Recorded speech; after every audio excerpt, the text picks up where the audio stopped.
Glórias a Deus. Saúde os irmãos com a paz do Senhor, amém? Amém. Convido os irmãos a abrirem vossas Bíblias no Evangelho ao qual escreveu João, no capítulo de número 19.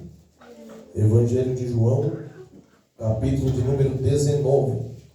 Enquanto os irmãos encontram, eu quero louvar, exaltar e engrandecer o nome do Senhor, por mais essa oportunidade que o Espírito Santo nos concede de estarmos aqui reunidos para adorarmos e exaltarmos o nome dele, amém? Eu não vou nem dizer que eu trago um abraço do meu pastor, porque meu pastor está aqui, então ele mesmo dá um abraço, amém, irmãos? Meu pastor e meu pai, ali está minha esposa, uma mulher de Deus que o Senhor colocou ao meu lado, para a honra e para a glória do Senhor. Nós vivemos para fazer a obra dele. Eu sou um pregador itinerante da palavra do Senhor, e Deus tem nos levado aos lugares assim como nos trouxe aqui hoje, amém? Eu louvo ao nome do Senhor, porque sei que estamos aqui por causa da vontade dele, e temos uma convicção que nessa noite ele tem uma palavra para a nossa vida, amém, irmãos?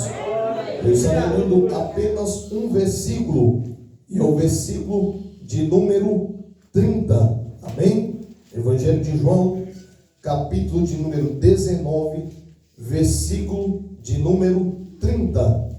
A Bíblia diz: quando Jesus tomou o vinagre, disse: está consumado. E ele, inclinando a cabeça, entregou o Espírito. Amém?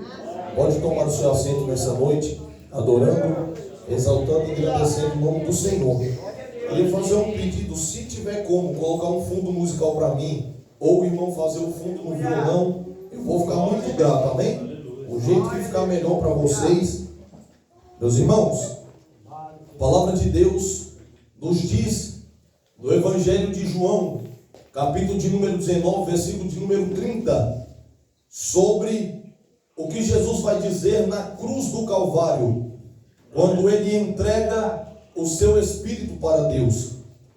Mas nós sabemos que esse é apenas um divisor de águas na história do Evangelho.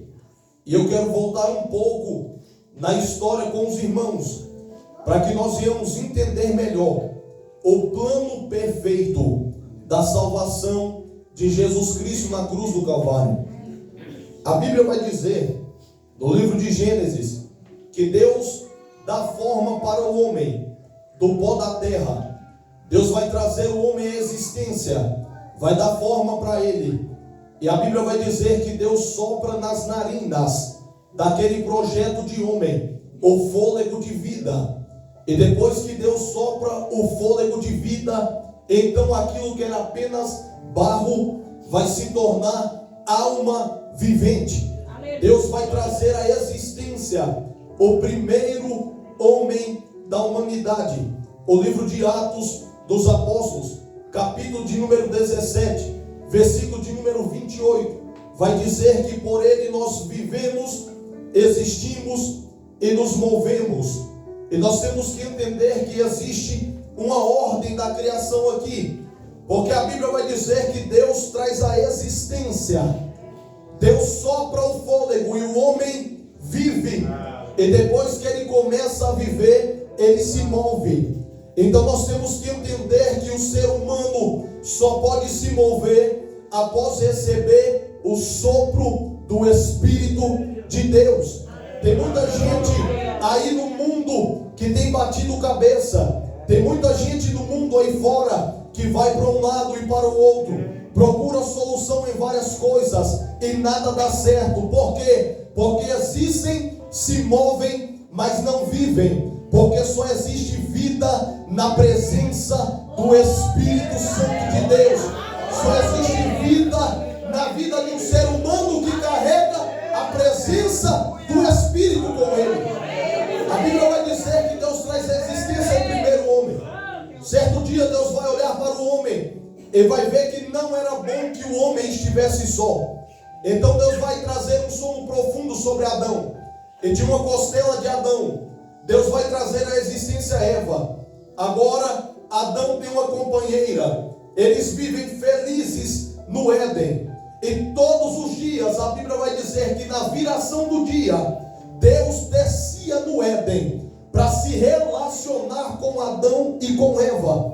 Deus é tão bom que Ele faz o homem, coloca no homem a sua presença e ainda desce no Éden para se relacionar com Ele. É por isso que Deus gosta quando você tira aquele período de oração na sua casa.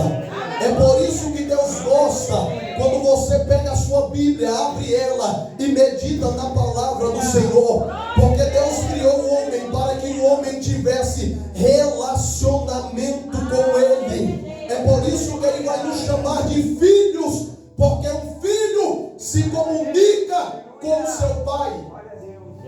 Todos os dias Deus desce. E tenho certeza eu que Adão se expressava de alguma maneira para Deus. Eu tenho certeza que quando Deus se manifestava no Éden, Adão se expressava de alguma forma, minha irmã.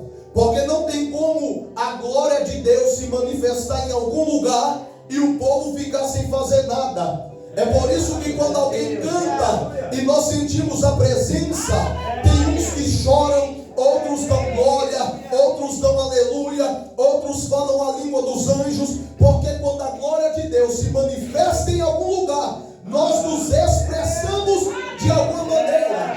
E eu creio que da mesma forma era Adão. Eu creio que quando Deus descia no Éden, Adão corria até Deus e dizia: o Senhor é maravilhoso, eu te amo, eu te adoro, eu te exalto. Mas aqui tem uma lição que nós precisamos aprender, e qual é?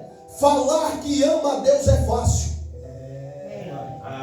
O difícil é provar que o ama verdadeiramente.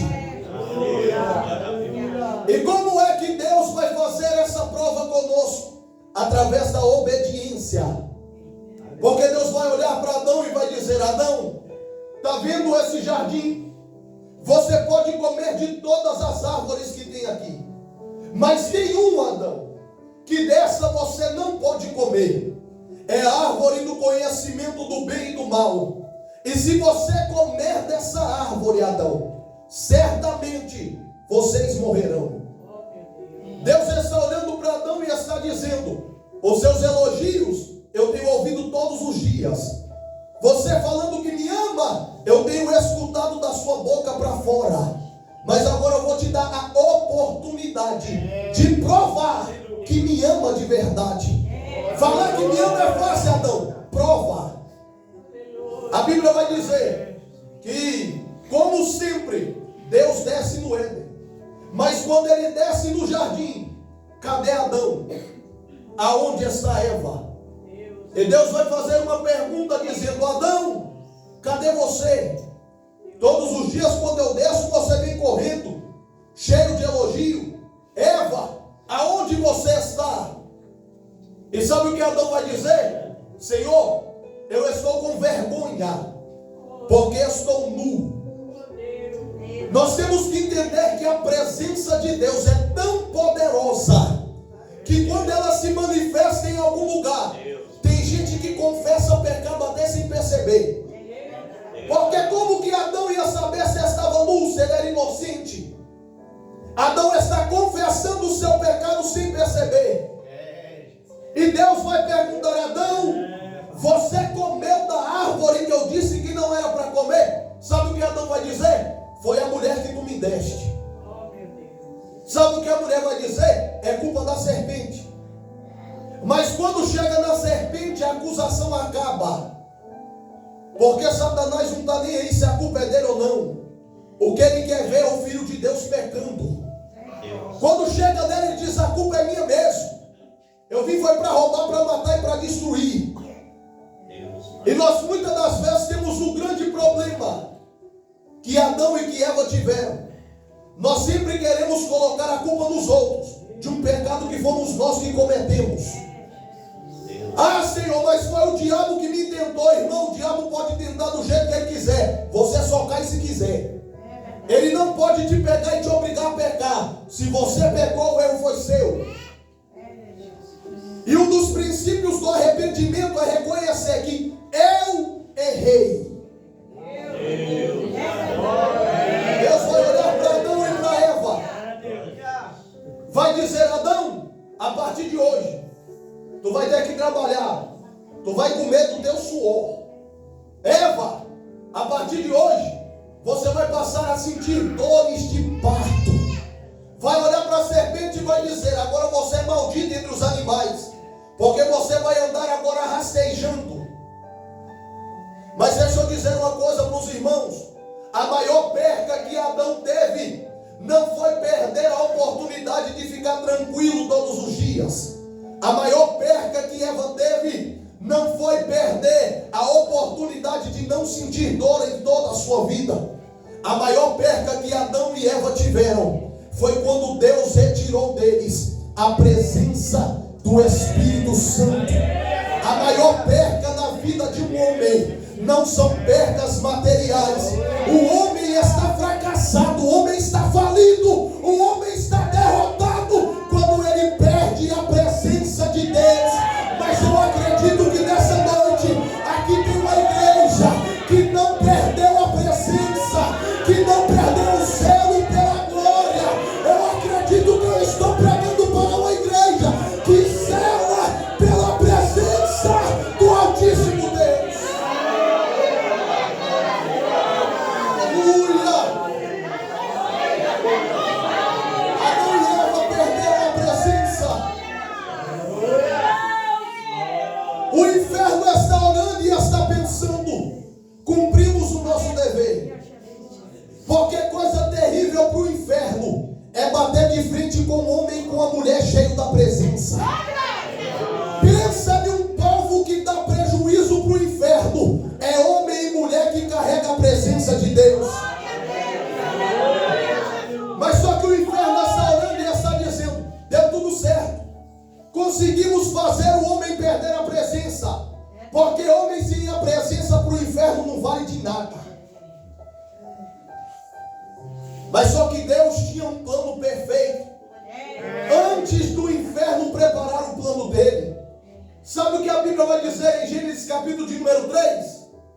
Que da semente da mulher nasceria um que esmagaria a cabeça da serpente. Satanás estava pensando: eu venci, eu sou vitorioso. Deus estava dizendo: antes do teu plano, eu já tinha planejado. Porque tu usou a serpente, mas da semente da mulher nascerá um que esmagará a cabeça da serpente.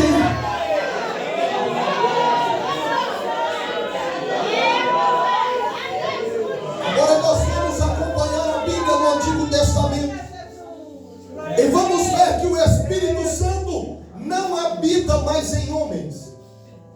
Nós vamos ver algo chamado de teofania. E para os irmãos entenderem, era quando o próprio Cristo se manifestava na terra. É por isso que quando Moisés morre, no fim do livro de Deuteronômio, Deus vai falar com Josué: Josué, Moisés morreu, mas nunca existirá um profeta como Moisés. É, Deus, por quê? Porque com Moisés eu falava face a face. O próprio Deus se manifestava na terra. A Bíblia vai dizer várias vezes, nós podemos ver quando a Bíblia vai dizer que Samuel unge a cabeça de Davi com azeite. A Bíblia vai dizer que o Espírito de Deus vem sobre Davi e se retira de Saul. Porque não era que nem hoje, que o Espírito habita em mim, habita na senhora, habita no pastor, habita no irmão, não. Deus escolhia pessoas específicas para guiar um povo. A Bíblia vai dizer que o Espírito do Senhor pega Ezequiel em uma visão, leva ele sobre um vale de ossos secos e pergunta para ele: Ezequiel, porventura podem esses ossos sequíssimos voltarem a viver? Ezequiel vai olhar e vai dizer: Senhor, tu sabes. Então o Senhor vai dizer para ele: Ezequiel, profetiza. A Bíblia diz que é o próprio Deus falando com Ezequiel. E quando ele profetiza, os ossos têm que voltar a viver. Por quê? Porque foi uma ordem da voz do próprio Deus. Mas Isaías vai entregar uma profecia no capítulo de número 64 de Isaías, versículo de número 4. Isaías vai dizer: aquilo que não foi revelado aos profetas, aquilo que olho não viu, que ouvido não ouviu, que não desceu ao coração do homem, é o que vos será revelado.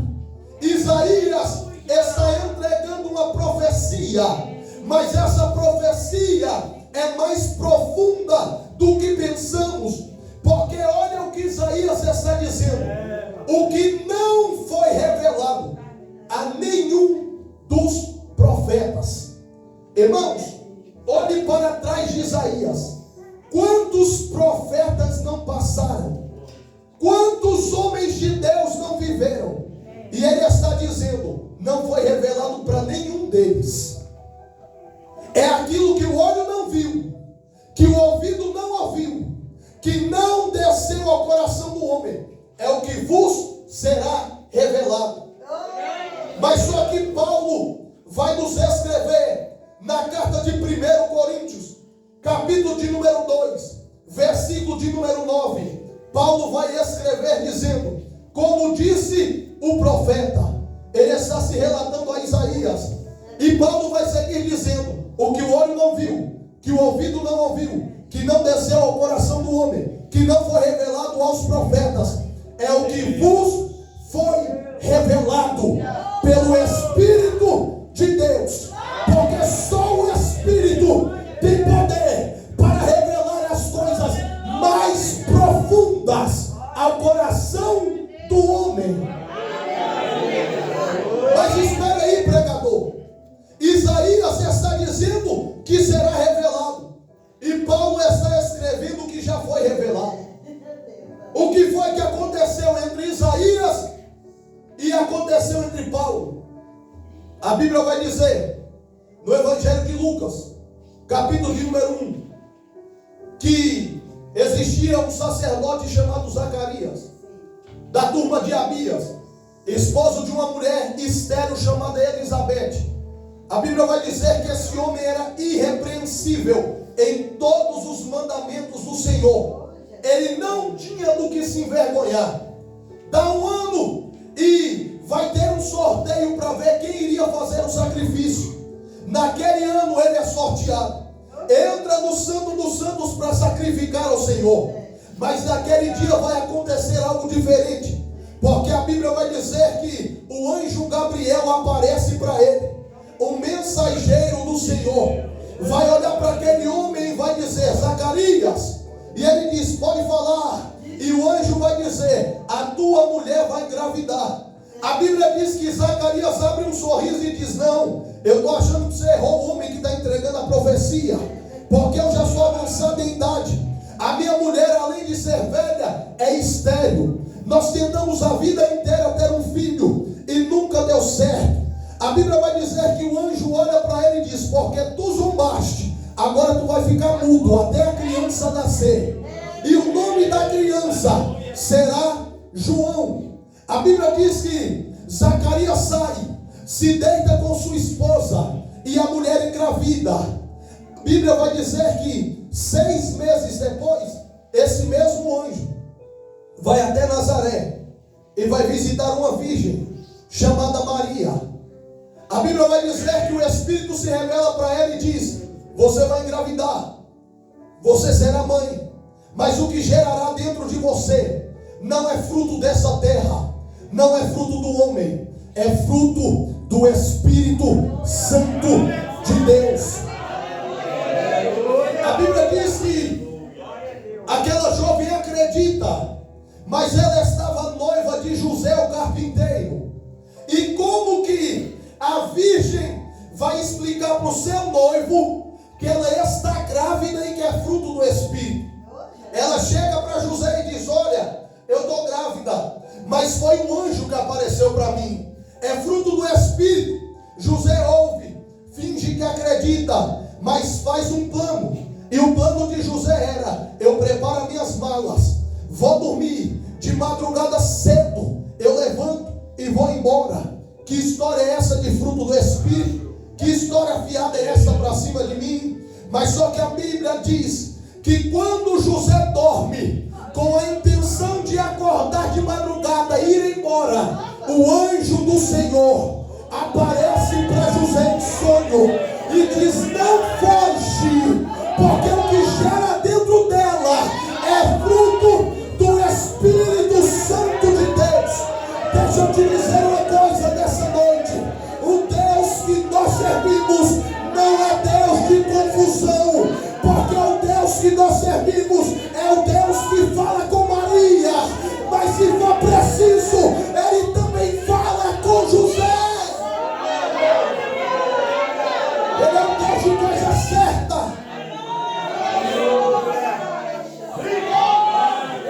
A Bíblia diz que João nasce.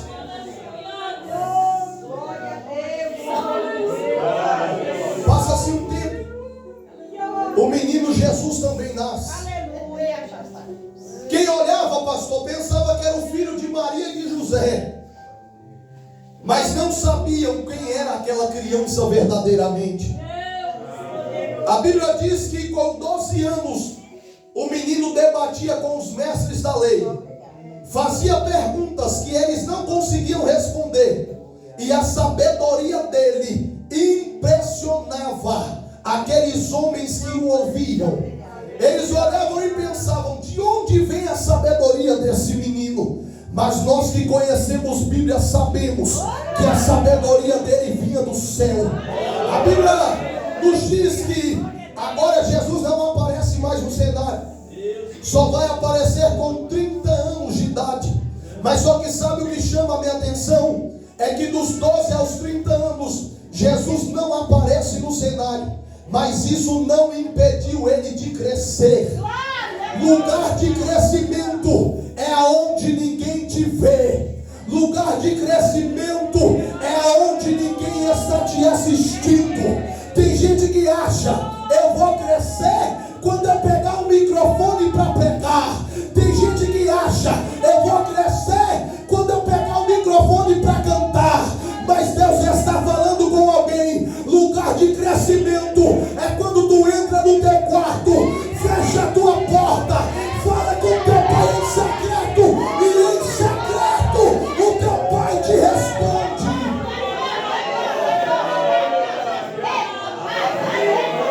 O crescimento do crente é dentro do quarto, em secreto com Deus. Jesus aparece com 30 anos. Vai separar 12 homens para andar com ele. E deixa eu dizer uma coisa, irmão: andar com Jesus não é o suficiente. Tem 12 andando com ele,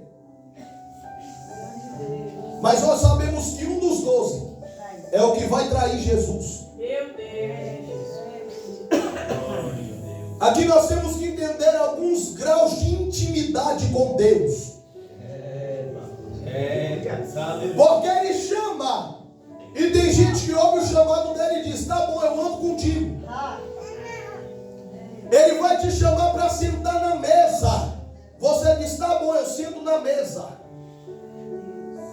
Mas sabe o que ele vai dizer? Aquele que colocar a mão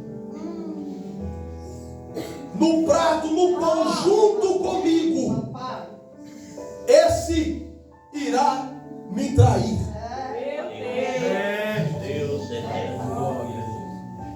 Sabe qual é o nível de intimidade certo?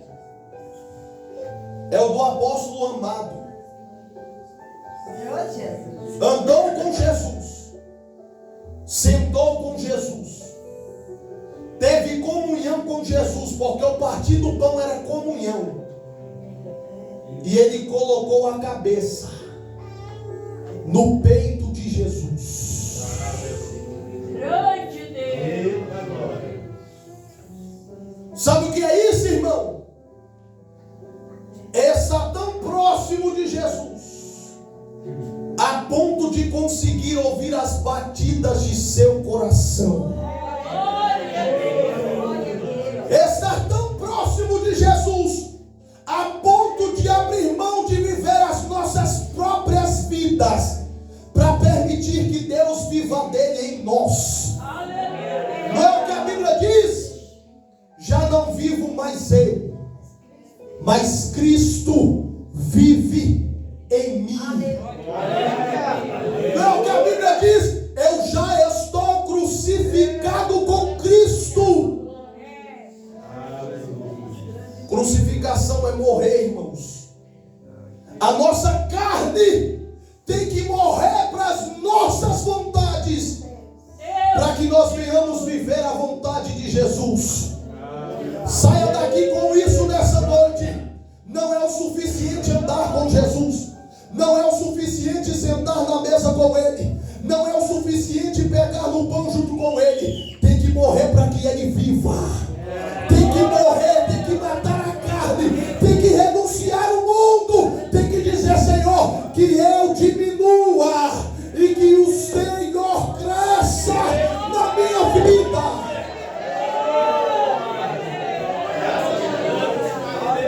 Jesus anda com os 12. Judas vai vender Jesus por 30 moedas de prata. Sabe o que representava esse valor na época? A compra de um escravo. Um escravo da época era vendido por 30 moedas de prata. Judas estava dizendo ao que ele vale. Mas sabe por que Judas faz isso, irmãos? Porque Judas nunca andou com Jesus pelo que ele era. Judas sempre andou com Jesus pelo que ele podia oferecer. Deus poderoso. E hoje em dia dentro das igrejas está cheio de gente desse jeito. Adoram a um Deus que faz, mas não adoram a um Deus que é. Estão que nem a multidão dos 5 pães e dos 2 peixes. Porque a Bíblia diz que a multidão tinha fome. Jesus pergunta para os discípulos se eles tinham algo de comer e eles dizem não. Então vem até Jesus uma criança com um cesto na mão. A Bíblia diz que Jesus opera o milagre da multiplicação. Enquanto tinha milagre, a multidão apertava, comia pão, comia peixe, se alegrava. Mas a Bíblia diz que Jesus vai começar a pregar um sermão. E toda aquela multidão vai embora. Enquanto tem milagre, a igreja está lotada. Na hora da palavra, todo mundo vai embora. Hoje em dia, a gente pode observar isso. Entra no YouTube, irmão, e assiste lá um congresso. Pega um congresso grande. Na hora que tiver alguém cantando, vai estar todo mundo em pé, pulando, falando em mistério. Quando o pregador pega o microfone e começa a muvuca na igreja, é gente indo no banheiro, gente indo para fora. Por quê? Porque gosta do movimento, mas não gosta do Deus que é o dono da igreja. Gosta da muvuca, mas não quer viver um verdadeiro avivamento. Porque movimento qualquer um vive. Agora avivamento só existe através da palavra. Se tem língua estranha, sem palavra é movimento. Mas se tem língua estranha, a partir da palavra, aí é avivamento de Deus.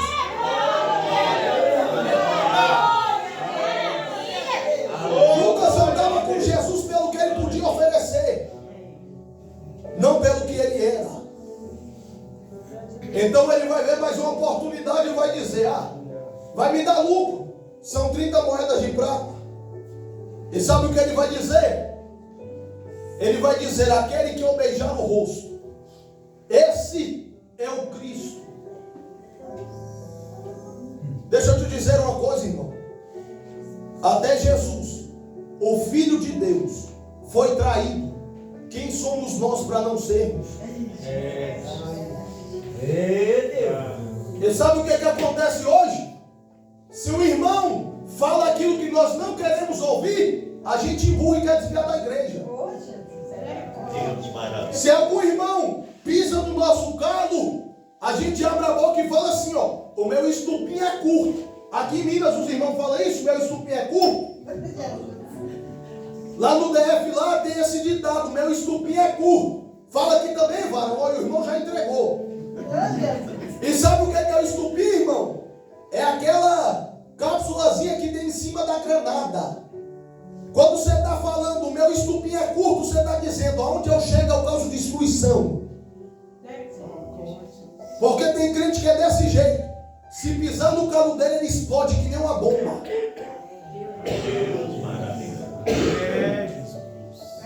Por isso que a Bíblia diz, já não vivo mais eu. Cristo vive em mim. Jesus está sendo traído, mas ele está ocupado demais para parar no meio do caminho. Sabe por quê? Porque ele tinha um objetivo. Tu vai mesmo perder a tua salvação por causa de uma traição? Tu vai mesmo perder a tua salvação por causa do que o irmão disse ou deixou de dizer de você?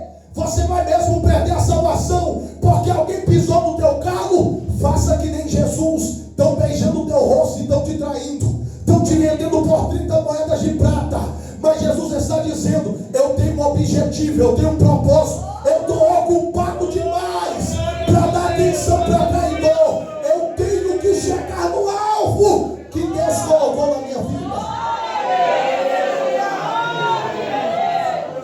A Bíblia diz que Judas beija o rosto de Jesus. Os soldados vêm e o prendem. Quando prendem Jesus, Pedro arranca a espada e arranca a orelha de um soldado. E é muita bondade da sua parte pensar que Pedro tinha a mira tão boa para arrancar a orelha do soldado, irmão. Ele deu foi para arrancar a cabeça. Pedro ainda não entendeu o propósito, irmãos. É por isso que Jesus diz, Pedro, quando tu se converter.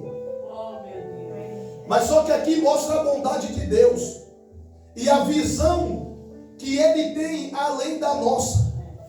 Porque Satanás estava vendo aquele Pedro rebelde. É por isso que o diabo vai olhar para Jesus e vai dizer, deixa eu cirandar com a vida de Pedro. Mas só que a visão do inferno também é limitada. O inferno estava vendo Pedro rebelde. O inferno estava vendo Pedro desconvertido. O inferno estava vendo Pedro que arrancava a orelha de soldado com espada. Mas Jesus estava vendo Pedro na primeira pregação ganhando 3.000 almas para ele. Na segunda ganhando 5.000 almas. Jesus estava vendo Pedro que seria um dos maiores ganhadores de almas para o reino de Deus. O inferno às vezes olha para você e diz, isso daí não vai dar em nada. Esse daí não vai chegar em lugar nenhum. Esse daí não vai para frente. Mas o que não sabe o inferno é que a visão dele é limitada. E Deus está te mantendo de pé, porque Ele conhece o teu amanhã.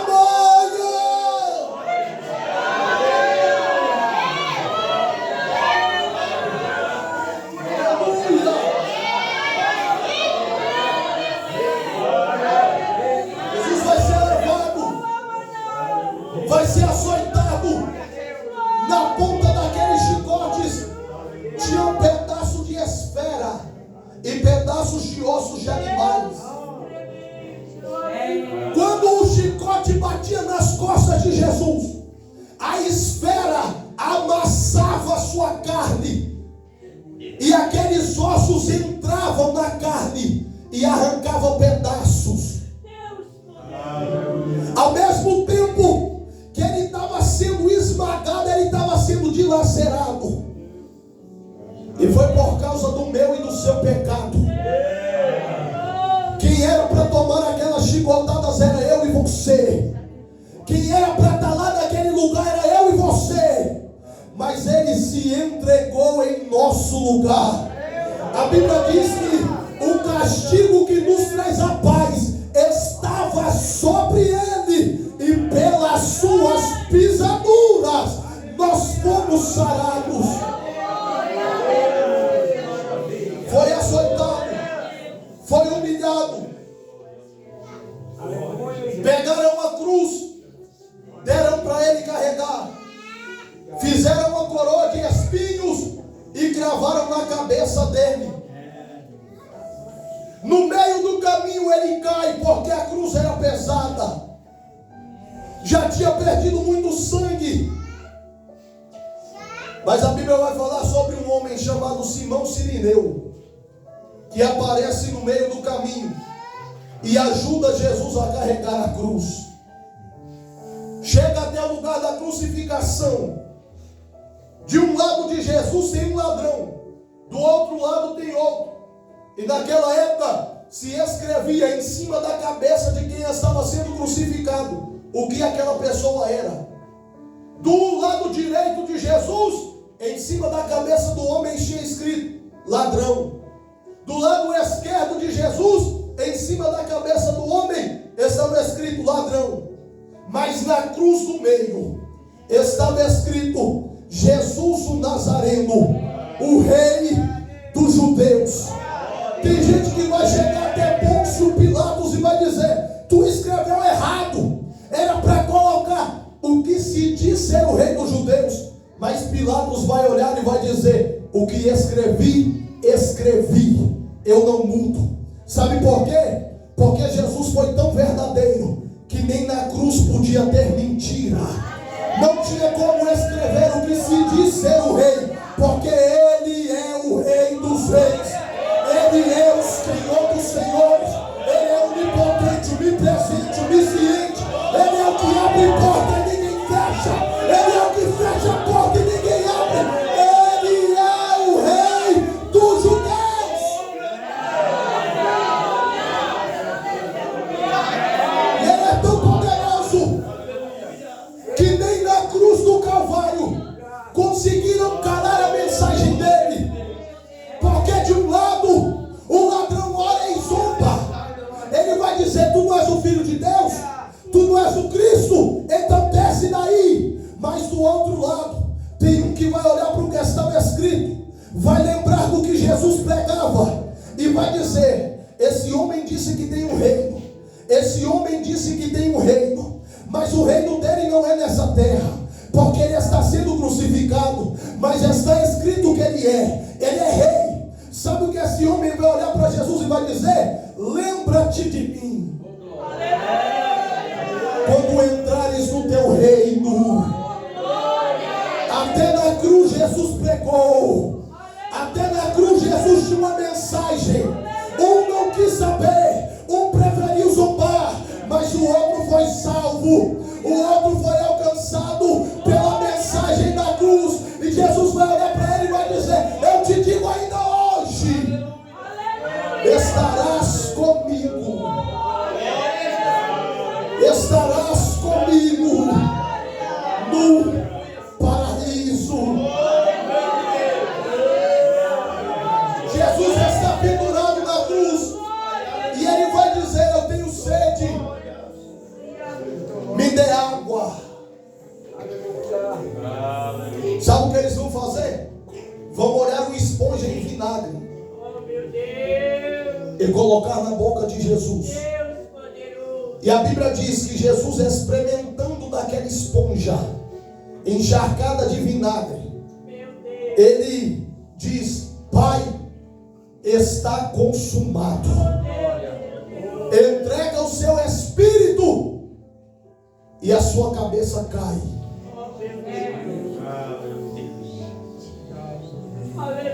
Quando Jesus diz está consumado, no grego quer dizer tetelestai. E essa palavra era usada em 3 ocasiões. A primeira ocasião, quando alguém comprava uma propriedade, irmão, dividia-se em um carnê. Pagou o primeiro carnê, o segundo, o terceiro, o quarto. No último carnê, varão, dava-se um carimbo. E esse carimbo estava escrito tetelestai, o preço já foi pago. Segunda ocasião que era se usada essa palavra, quando alguém era preso naquela época, na cela daquele preso, eles escreviam quantos anos ele teria que cumprir de prisão. E do outro lado, o porquê que ele estava preso, a ficha criminal dele. Mas depois que aquele detento cumpria-se aqueles anos, eles rasgavam as acusações, rasgavam os anos que tinham sido cumpridos. E diante da presença do juiz eles diziam: tetelestai, a sentença já foi cumprida. A terceira ocasião, quando um soldado romano reunia o seu grupo de soldados ia até uma cidade estrangeira, invadia a cidade, destruía os inimigos, matava mais de 5.000 homens. Quando eles voltavam, Roma estava em festa, jogando ramos para o alto, se alegrando, dançando, festejando e gritando: Tetelestai, nós entramos em uma terra estrangeira, conquistamos e voltamos com a vitória. Sabe o que Jesus está dizendo na cruz quando ele diz Tetelestai? Ele está dizendo: o preço pela humanidade eu paguei, mas não dividi em carné nenhum, paguei de uma vez só, e nem todo o dinheiro do mundo é capaz de comprar, porque eu paguei com preço de sangue. Quando Jesus está dizendo Tetelestai, ele está dizendo: eles eram prisioneiros eternos do pecado, mas eu cumpri a sentença do lugar deles. Hoje já não são mais prisioneiros, hoje são livres.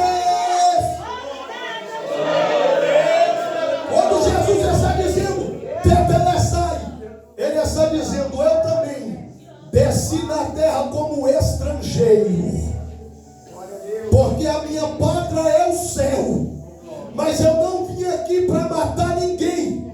Eu vim aqui, conquistei vocês, e estou dizendo para vocês: eu vim para que tenham vida, e vida em abundância.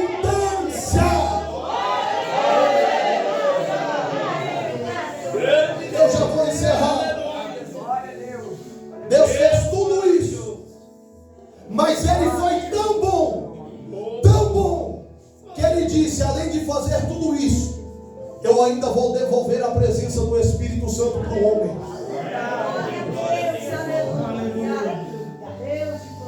O primeiro Adão perdeu a presença. O segundo Adão, representado na pessoa de Jesus, está devolvendo a presença. O primeiro Adão pecou. O segundo Adão, a Bíblia diz que ele não conheceu o pecado. Glória a Deus.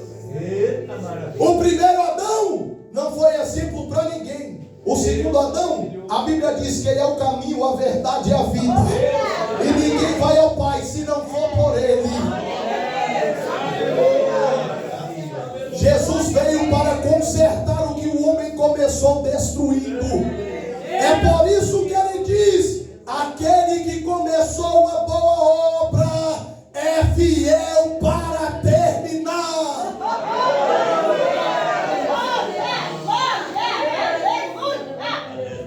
E ele vai dizer no Evangelho de João, capítulo de número 14: não se turbe o vosso coração. Credes em Deus e crede também em mim. Na casa de meu Pai há muitas moradas.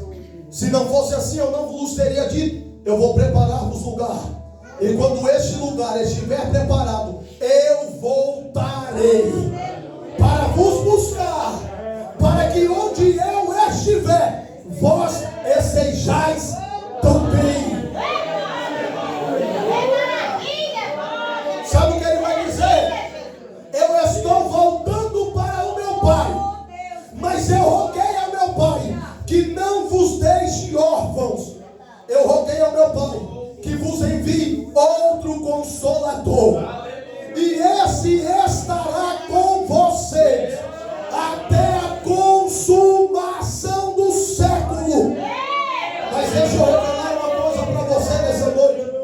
Quando Jesus está dizendo: eu roguei ao Pai que vos envie outro Consolador, outro no original quer dizer do mesmo gênero. Sabe por quê, irmãos? Porque o nosso Deus é um Deus trino: Pai, Filho e Espírito.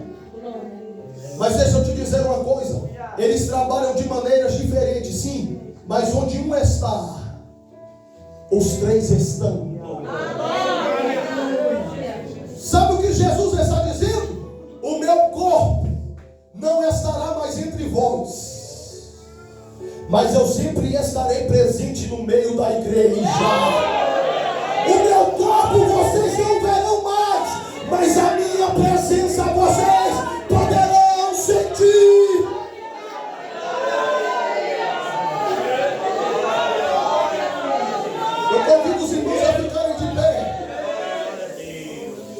Aleluia. Glória a Deus. Ele está dizendo: eu roguei ao Pai que vos envie outro consolador. E sabe o que ele vai dizer? Ele vai dar uma ordem para aquele povo: ficar em Jerusalém, até que do alto sejais revestidos de poder. Ele está dizendo: eu não estarei mais entre vocês, mas o meu Espírito vai voltar a habitar em homens. E o inferno pensou que ia prevalecer contra a igreja, pois Jesus teve uma mensagem para o inferno.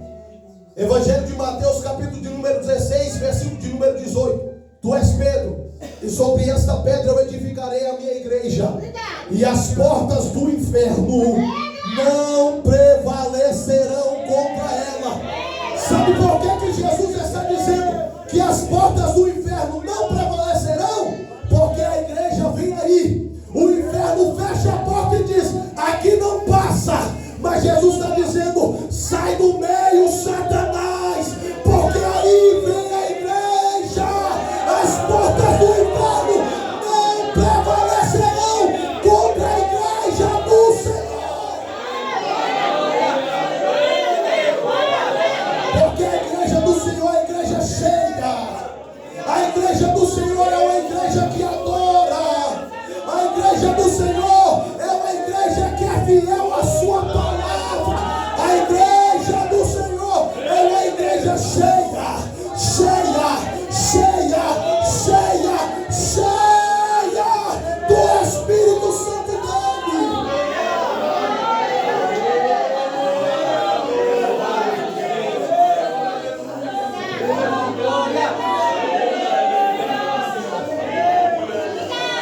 O Espírito Santo de Deus me diz que Ele quer encher essa casa como encheu em Atos 2.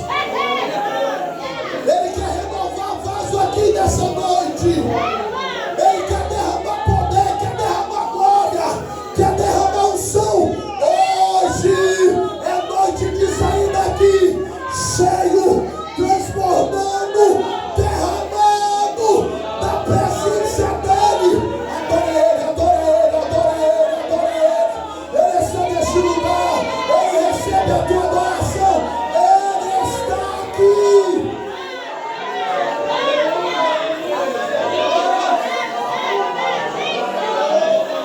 Santo, santo, santo, santo, santo, santo, santo, santo, santo, santo. Aquele que se entregou na cruz está aqui neste lugar. Ele está vivo.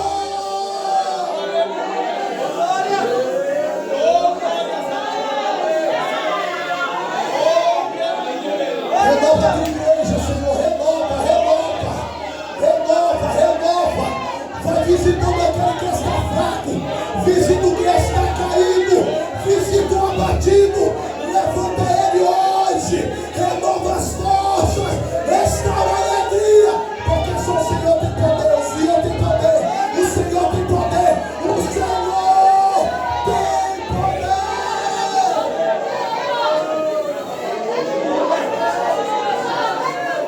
Aleluia, aleluia.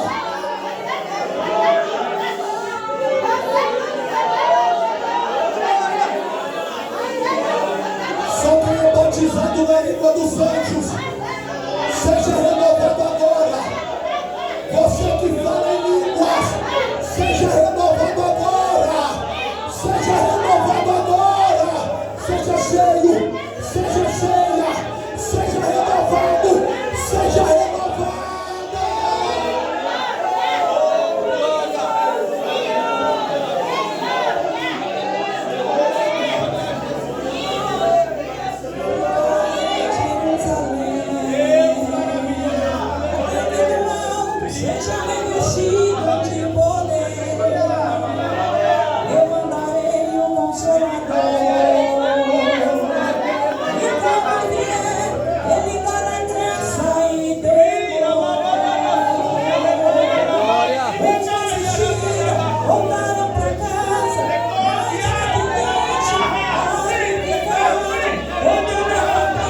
Tem labareda de fogo aqui nessa noite.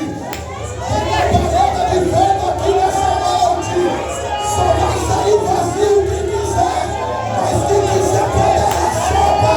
Quem quiser glória seja cheio. Quem quiser renovo, receba.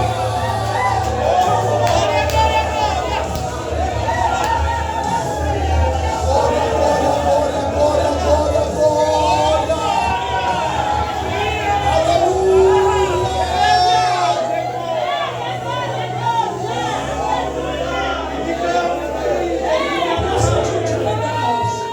Nós estamos todos reunidos no mesmo lugar.